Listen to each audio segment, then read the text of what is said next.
Hello friends, a great welcome to my channel. हम लोग आजकल यूजीसी नेट के लिए कुछ वीडियो लेक्चर्स कवर कर रहे हैं और आज का हमारा टॉपिक है बीएफ स्किनर का बिहेवियरिज्म थ्योरी। ये थ्योरी काफी इंपॉर्टेंट है, बहुत से एग्जाम्स में, बीएड के एग्जाम्स में भी काम आती है। सभी एजुकेशनल थियरीज बहुत ही इंपॉर्टेंट है और ध्यान से करिएगा। पूरा वीडियो अच्छे से कंसंट्रेशन के साथ कवर करिए। लास्ट में मैं कुछ एमसीक्यू प्रैक्टिस भी करवाऊंगी। बिल्कुल रियल लाइव लेक्चर्स की तरह ट्रीट कीजिए इन वीडियोस को और आपकी लर्निंग, आपकी अंडरस्टैंडिंग, आपके एग्जाम के मार्क्स बहुत इम्प्रूव होंगे इससे। टीचिंग एप्टीट्यूड का मतलब समझिए पहले। It refers to innate inner capacity of a person to teach effectively. कितना आपके अंदर एक टैलेंट है पढ़ाने का, किस हद तक आप लर्निंग को फैसिलिटेट करते हैं। आपका कॉम्बिनेशन ऑफ नॉलेज, सभी स्किल्स, सभी एटीट्यूड, सभी क्वालिटीज जो कि आपको एक सूटेबल पर्सन बनाती हैं for the teaching profession. This is the best definition. Although MCQs में आपको मे बी डेफिनेशन ना आए, लेकिन कहीं ना कहीं ये अंडरस्टैंडिंग आपके काम जरूर आएगी टीचिंग एप्टीट्यूड क्वेश्चंस के लिए।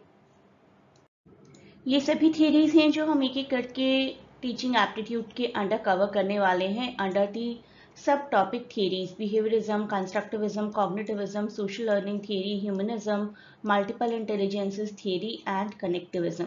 तो इन सभी थियरीज को हम डिटेल में करेंगे, एमसीक्यू प्रैक्टिस भी करेंगे। That way it will be a proper lecture for you, provided कि आप सभी एमसीक्यूज के आंसर्स मुझे करें कमेंट्स में। तो आज हम बिहेवियरिज्म थियरी करने वाले हैं जिसके प्रोपोनेंट का नाम है बीएफ स्किनर। सिर्फ इतना क्वेश्चन भी आ सकता है, who propose this theory, and maybe some question about the nationality of B.F. Skinner. That sort of question can also be there. या फिर स्कॉलर्स को क्रोनोलॉजिकल ऑर्डर में अरेंज करने का क्वेश्चन आ सकता है। एक बार जब मैं आपको सारी थियरीज करवा दूंगी तो हम क्रोनोलॉजिकल ऑर्डर की दोबारा से बात कर लेंगे। Leading American psychologist, Harvard professor, proponent of the behaviorist theory of learning, जिसमें कंडीशनिंग वर्ड भी यूज होता है, किस तरीके से इस्तेमाल होता है, reward, punishment, stimulus, that we are going to understand in detail. Behaviourism, behaviour, हम कहते हैं किसी पर्सन का बिहेवियर अच्छा है या खराब है, और इस पर्सन ने कहा कि उस अच्छे या खराब में हम कुछ चेंजेस ला सकते हैं by applying some operant conditioning. Operant conditioning involves reinforcing और punishing behaviors based on their outcome। किसी को पनिश करके, जैसे बच्चों को मार पीट कर कई बार उनसे अपनी बात मनवा ली जाती है। For example, if a student gets praised for answering a question correctly, they are more likely to repeat that behavior in future। कि कल मैम ने बड़ा प्रेज किया था या टॉफी दी थी, चॉकलेट दी थी, तो आज भी मैं लेसन लर्न करके जाऊंगा या जाऊंगी, and I will be praised in the same way. On the other hand, if a student gets scolded for talking out of turn, they are less likely to repeat that behavior in future. Right? किसी और student ए से पूछा जा रहा है, लेकिन student B ने answer करने की कोशिश की या बात करने की कोशिश की और स्टूडेंट बी को डांट पड़ गई, तो स्टूडेंट बी सोचेगा कि मुझे बीच में बोलने के लिए डांट पड़ी थी, आगे से मुझे बीच में नहीं बोलना है। तो यस, आई से कि थोड़ा बहुत तो इफेक्टिव रहता है ऑपरेंट कंडीशनिंग। बिहेवियर थियरी बहुत सारे फील्ड्स में सक्सेसफुल रही है, ऐसा नहीं है कि सक्सेसफुल नहीं है। एजुकेशन में, थेरेपी में, इवन सबसे बड़ा एग्जाम्पल है एनिमल ट्रेनिंग। एनिमल्स को किस तरीके से टेम कर दिया जाता है ना, if you have ever been to any circus. लेकिन क्रिटिसाइज भी किया जाता है कि ये सिर्फ दो चीज़ों पर वर्क करती है, रिवॉर्ड एंड पनिशमेंट। बहुत सिंपलिस्टिक है, बहुत से एलिमेंट्स को नेग्लेक्ट करती है, इमोशंस को नेग्लेक्ट करती है एंड सोशल फैक्टर्स को नेग्लेक्ट करती है। We concentrate only towards reward and punishment. अब बात करते हैं बिहेवियरलिज्म के लिए दो तरीके की कंडीशनिंग की, रिस्पोंडेंट एंड ऑपरेंट। ये भी आ सकता है आपको एग्जाम में। रिस्पोंडेंट को हम क्लासिकल कंडीशनिंग भी कहते हैं और इस कंडीशनिंग में एक नेचुरल फील होता है, न्यूट्रल फील होता है कि you are not suppose to do a particular work, resulting in a condition response. एक example, you eat something and you get sick or you feel like vomiting, and आपके अंदर अपने आप ही एक फीलिंग आ जाए कि you are not suppose to eat that food again. On the contrary, operant conditioning में ऑपरेंट कंडीशनिंग का एक और नाम देख लेते हैं पहले, instrumental conditioning. This occurs when the future probability of behavior is determined by the consequences that follow the behavior.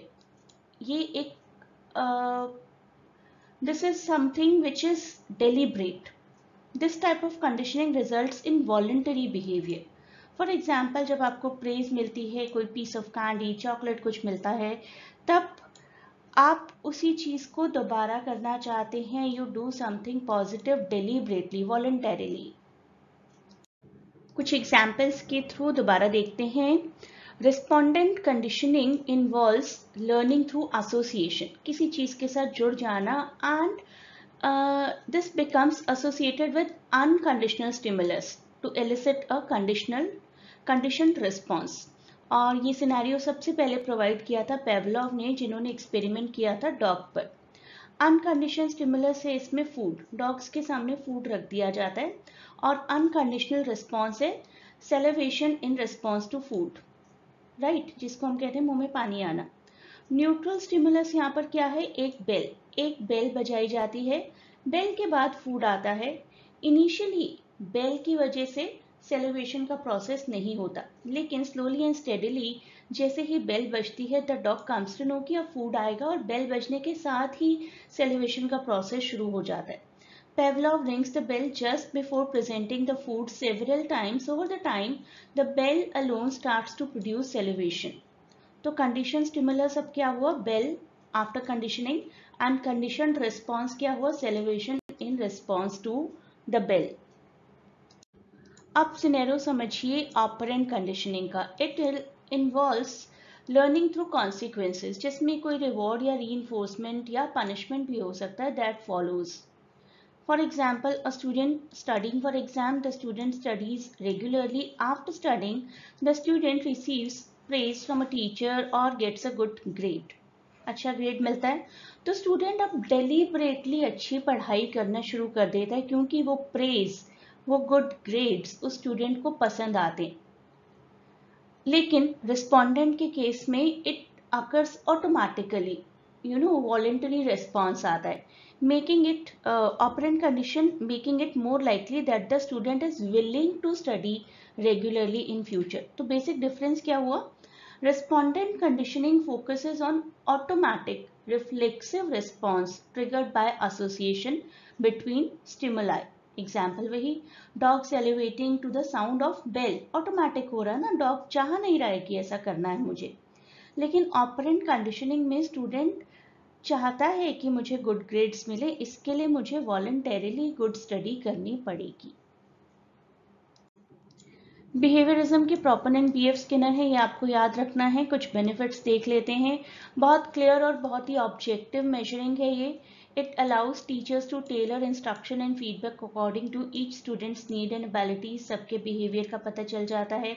It helps teacher manage classroom behavior and discipline using positive reinforcement and negative reinforcement strategies. कोई बात कर रहा है, disturbance create कर रहा है, उसको punish किया जा सकता है। कोई बहुत अच्छी स्टडी कर रहा है, उसको प्रेज किया जा सकता है। एक बच्चे को प्रेज करते हैं तो बाकी सबको भी नजर आता है, एक बच्चे को पनिशमेंट मिलती है तो बाकी सबको भी नजर आता है, ऑटोमेटिक रीइंफोर्समेंट हो जाता है। It motivates students to learn by rewarding them for their achievement and efforts, and helps students develop self-regulation skills by teaching them how to monitor and control their own behavior. बच्चों को धीरे धीरे अच्छी performance होती है, बहुत बार तो खुद ही पता चल जाता है कि now what am I supposed to do. अब करते हैं कुछ MCQs. I'll keep answering you. आप लोग पॉज करके, वीडियो पॉज करके पहले अपना आंसर सोचेंगे और कमेंट्स में मुझे स्कोर बताएंगे. Which of the following best describes B.F. Skinner's contribution to psychology? Option B is the right answer. Development of operant conditioning and behaviorist theory. आज के लिए ये क्वेश्चन आपको आसान लग सकते हैं, लेकिन प्रैक्टिस करेंगे, करते रहेंगे, वीडियोस बार बार देखेंगे तो फिर future के लिए retain रह जाएगा सब कुछ. Question 2. In operant conditioning, option B is the right answer. Development of operant conditioning and behaviorist theory. आज के लिए ये क्वेश्चन आपको आसान लग सकते हैं, लेकिन प्रैक्टिस करेंगे, करते रहेंगे, वीडियोस बार बार देखेंगे तो फ्यूचर के लिए रिटेन रह जाएगा सब कुछ. Question 2. In operant conditioning, what determines the future probability of the behavior? बहुत बार बात की मैंने आपसे इस बारे में, that is the consequences that follow the behaviour. Which of the following is an example of respondent conditioning? देखिए सारी ऑप्शंस को, वीडियो पॉज करके आराम से देखिए. And the right answer is option C. A person feeling nauseous, vomit की feel आ रही किसी पर्सन को after eating a particular food that previously made them sick. तो उस फूड से ना अपने आप एक नेगेटिविटी और हेट्रेड की फीलिंग आनी शुरू हो जाती है. एट टाइम्स वी से ना, मैं ये नहीं खाता है, मैं ये नहीं खाती. Due to some or the other conditioning, it has happened actually. In Pavlov's experiment, what was the role of bell before conditioning? Before conditioning, bell बिल्कुल न्यूट्रल थी, बेल का कोई रोल नहीं था.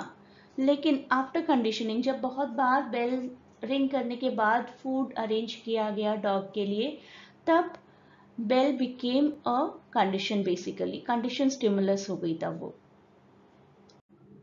Next question, which of the following is not a characteristic of operant conditioning? The correct answer is learning through association of stimuli.